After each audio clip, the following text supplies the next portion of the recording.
All right, make sure you switch in. And today we have a real classic for you. The youngest competitor in the field up against a living legend of 10-pin bowling. It's Jeanette Baker up against Michael Little. Joining me again in commentary is a former Victorian and Tasmanian state coach, Glenn McFarlane. Set this one up for us, will you? Oh, thanks, Bill. Look, this is really going to be good. Jeanette, a dual cup winner, as you said, in 1982 and 1983. We know that Michael's on his game. He's a tough competitor. He's proved so far in the tournament that he can pound away at the pocket, and it's going to be a great one. Again, a little bit of youth versus a little bit of experience and age, but it's going to be a fun match, and that's coming up shortly. OK, let's have a look at the head-to-heads as they warm up. Michael Little is the youngest competitor in this year's Coke Classic. He ranked in the top 5 juniors in Australia and has already played for the Queensland adult team with distinction. His performance at the 1997 Nationals saw him win a position in the Australian All-Star team. For the last couple of years, I guess, I've sort of been bowling against this sort of competition, so I sort of know some of the guys, but yeah, it's pretty good to be out there with them. I reckon I'll be pretty nervous to begin with, but after a few frames, I reckon I'll get settled in pretty well.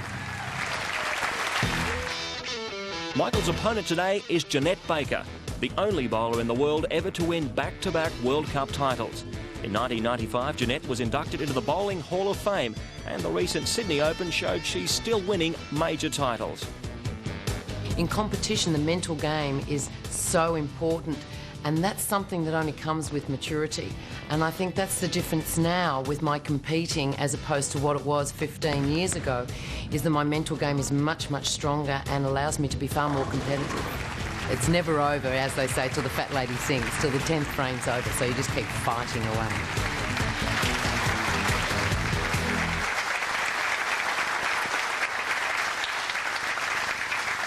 Well, eagerly awaiting this showdown, and it gives us a great deal of pleasure again to welcome another Australian great in Sue Castle to the commentary. And Sue, you've shared the distinction of being voted best female amateur bowler in the world, along with, I think, Jeanette. So how do you see her form coming into this game?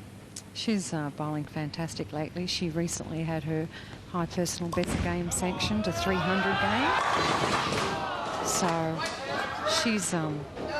she'd be in high spirits after having that happen, and she'll be hoping that she can capture some of that great bowling ability by bowling well here today, and by chance might have the defeat of Michael Little at her hands.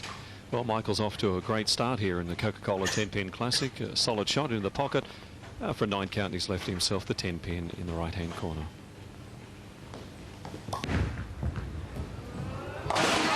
Nailed it. And he, of course, too, has made a good start, and he's in good form. He's very confident coming off his last start win. A very good performance and a very impressive young man. I'm sure we're going to hear a lot about him throughout the Classic that continues on after this game.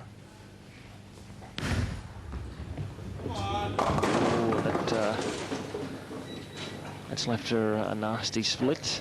Yeah, basically an almost impossible split to convert. You'd need a little bit of luck to be able to carry this one off. So she'll probably play for one and get that frame over and done with and get back on the ball for the next shot. And just as Sue called it, takes one of them out. As we go on to the second frame. It's only 1 pin the difference. That's in favour of Michael at this stage. This time. Yeah, she likes that one. Got a single pin left. Yeah, Jeanette would be, both male and female we're talking about here, Jeanette would be one of the most highly decorated bowlers of Australia. Sue, do you think that that would be playing on Michael's mind at this stage?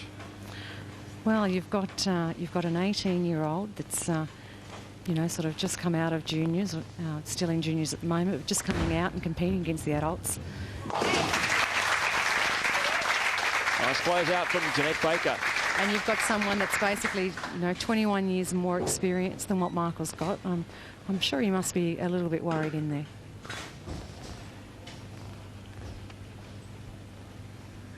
Being an experienced campaigner as you are, Sue, does it fire you up when you have someone that's young out there and that's really having a go? No, I think Jeanette will basically be out there just trying to play her own game.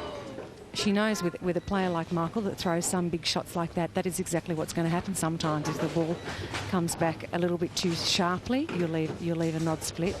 Or if it hits just a little bit lightly, and you see that's what we've left there is the 8-10. So I think basically her game plan will be to do that and just play her own game and stay clean and try and let Michael make a few mistakes. In fact, our matchup today between Jeanette and Michael is a good look at two vastly different styles. Michael swings the ball, a bit more of a power player, where Jeanette is more what we call a down and in player, keeps the ball on a more direct path to the 1-3 pocket on the right-hand side. Michael's on the approach. Oh, beautiful.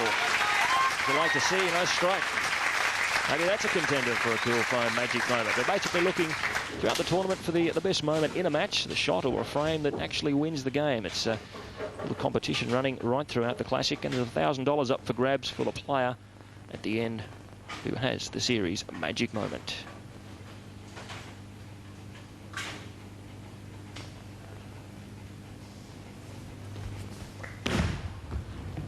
Jeanette, you can see the concentration on her face there, and it's paid dividends. She's knocked them all into the pins. And the two pins split between the two now, very tight.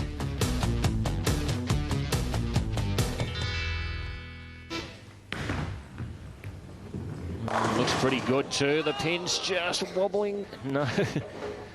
It was a good shot though. She gave the ball enough room. It just probably bit a little bit in the last as part of its path towards the headpin there. The replay, you can see it thought about it, but no. That's right on the money too. A good clean up from Jeanette Baker. Good finish out. So while we're talking about technique, the difference between Michael and Jeanette, we probably should note that Jeanette's style really hasn't changed over the years, has it? No, actually, it's basically been the same for the last sort of 15 years that I can remember, and it's a style that is more adaptable to all lane conditions. So as the lanes sort of tend to move and dry out a bit, Jeanette will find that Jeanette will actually have less trouble adapting to the lanes than what these guys do that actually throw the really big hook shot. Ooh, closes it out neatly. That's Michael Little. And they're back to a two-pin game, so what a thriller as we go into the fifth frame.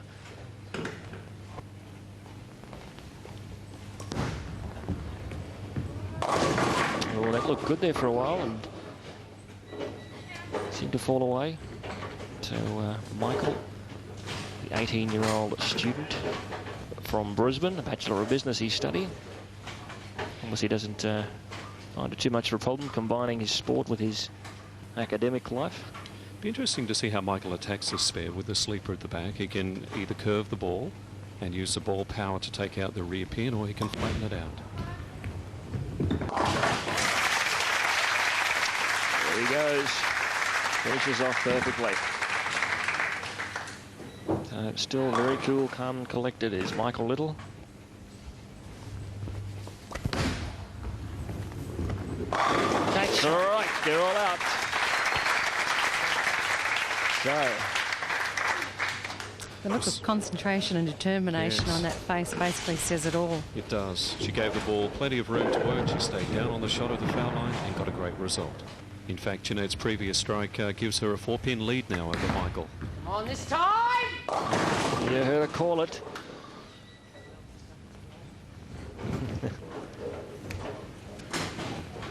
Talking to herself there, Jeanette. She's a very determined character. I guess you don't win back-to-back World Cups without having a fair bit of that. She makes no mistake whatsoever. Fine spare from Jeanette there.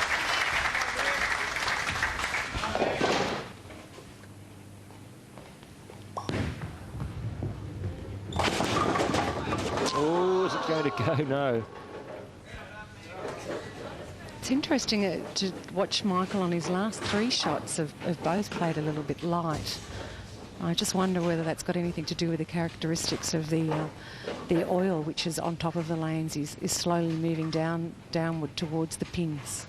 Well, we're bowling the Coca-Cola Tenpin Classic on synthetic lanes, and as we've said previous in the shows, unlike the timber lanes where the oil soaks into it, the ball tends to pick up the oil and deposit it further down. So you're probably right there, sir.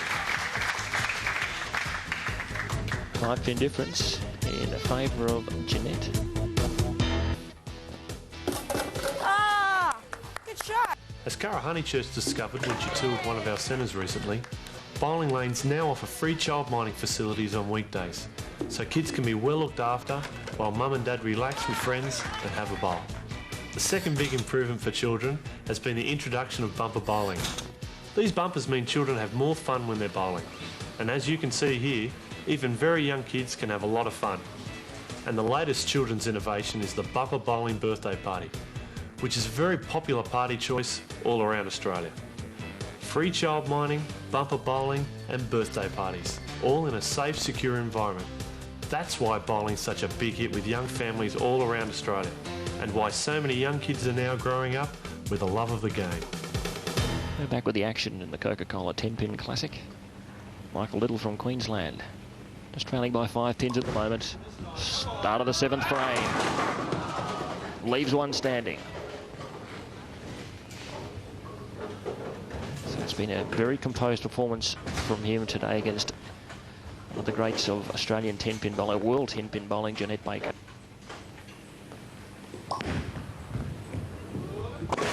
As we've seen right throughout this game, really closes out well. Leaves any margin for error at all. Very safe.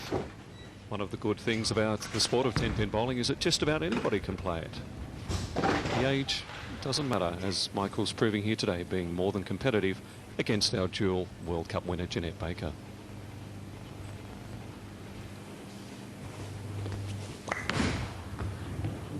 Jeanette's hammered that one down for a strike. They're all home into the back of the pit. Great shot from her. Another strike for Jeanette Baker. That makes 3. And now she has taken the lead by 6 pins. An impressive debut in the tournament for Jeanette Baker. Is this going to be the double? No, not this time. Sue, Jeanette's last shot and that one then, to me it looks like she's just taken a little bit off at the release, perhaps to prevent the ball from breaking through the head so much. Yeah, we've seen so many times before people playing their normal shots and then the ball just jumping to the left at the very last minute. I think she's just sort of laying it down there instead of following through with the shot and completing the shot with the fingers as well. It's a great spare. Yes, well covered. That is an excellent spare in that situation for a right-hander. Very, very easy to chop that, and she executed that shot brilliantly. And that could be the turning point. We'll see what Michael can do in this 8th frame.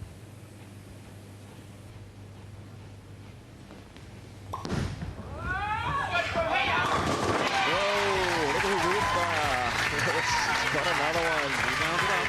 That was good. Action just keeps on coming here in the Coca-Cola 10-pin Classic. In the start of the 9th frame, he trails by 6 pins. Well, that's going to change right now with a strike. Beautiful bowl from Michael. Well, that's a wonderful double. That really is a fine shot from young Michael. And this is really going to put the pressure back on Jeanette here. Well, he's easily taken the lead there by 4. So throwing down the gauntlet to Jeanette Baker, dual World Cup champ.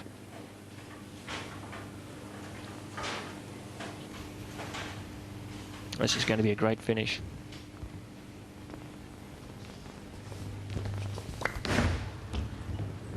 That's looking all right too. That's another one. So blow for blow they're going. Strike for strike. Yes, Jeanette answers a challenge there. That was an excellent shot by Jeanette. We're coming into the 10th frame now. I mean, if we just look at our scoreboard from statistics prior, Jeanette has never missed on the right-hand lane apart from the first shot of the game. She made an adjustment for the left-hand lane, went a little bit light. So let's hope she can get it together here and finish this great match with 3 strikes in a row in the 10th frame.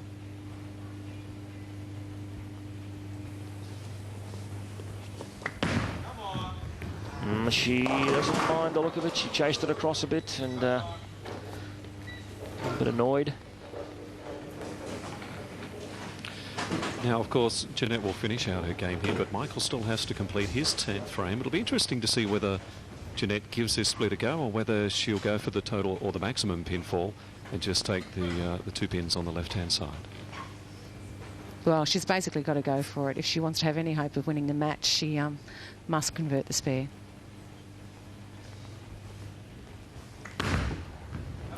Oh, that looks pretty good. Yes, what a ripper. A beauty from Jeanette Baker. That's why she is a dual World Cup champ.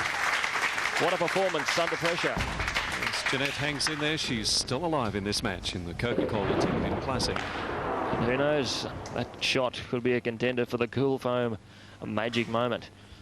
We'll have to wait and see.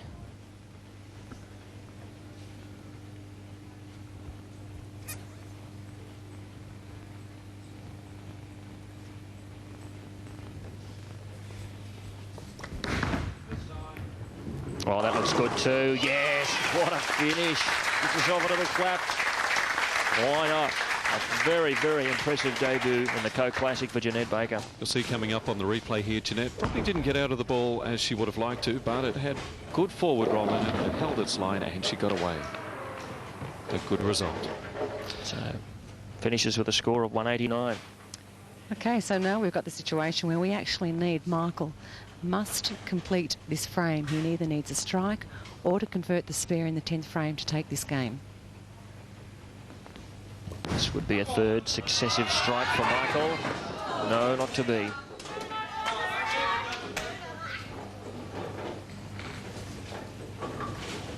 So, a nail-biting finish.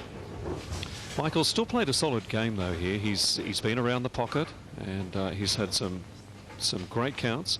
And we'll see how he attacks this spare. Okay, so where we're standing at the moment, Michael actually needs to convert this spare to win the match.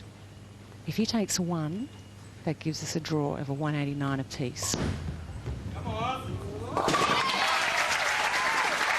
Well, he does that.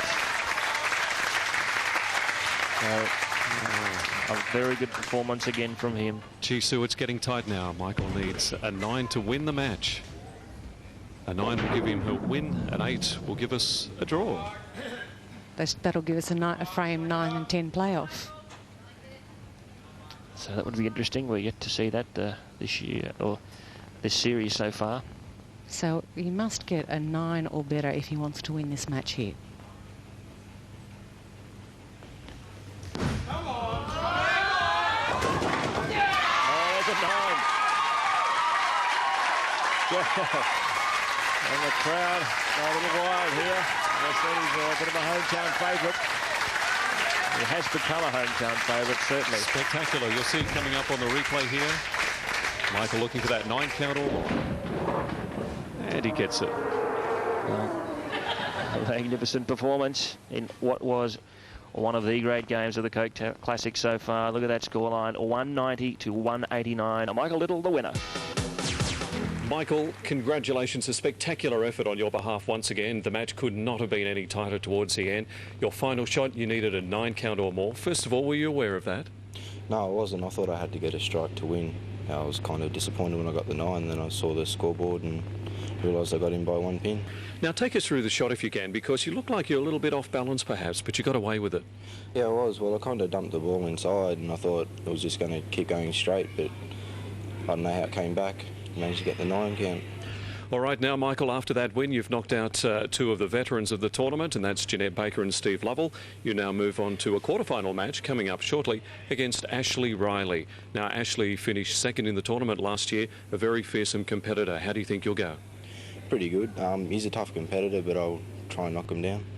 Michael, thank you and good luck. Yeah, thank you very much. Well, it doesn't get much better than that. Coming down to the last ball of the last frame for Michael Little. He now goes on to continue his giant killing run into the quarterfinals against Ashley Riley. Next week, a couple of new challenges. We've got Warren Stewart and talented Queenslander Stephen Best. Tough one again. Well, it could be 3 wins in a row for Warren. I'm sure he'll be happy for that. But then Stephen's a gritty performer as well. OK, that's next week. Hope you can join us yet again at the Mt.Gravatt Lanes in Brisbane. In the meantime, get out.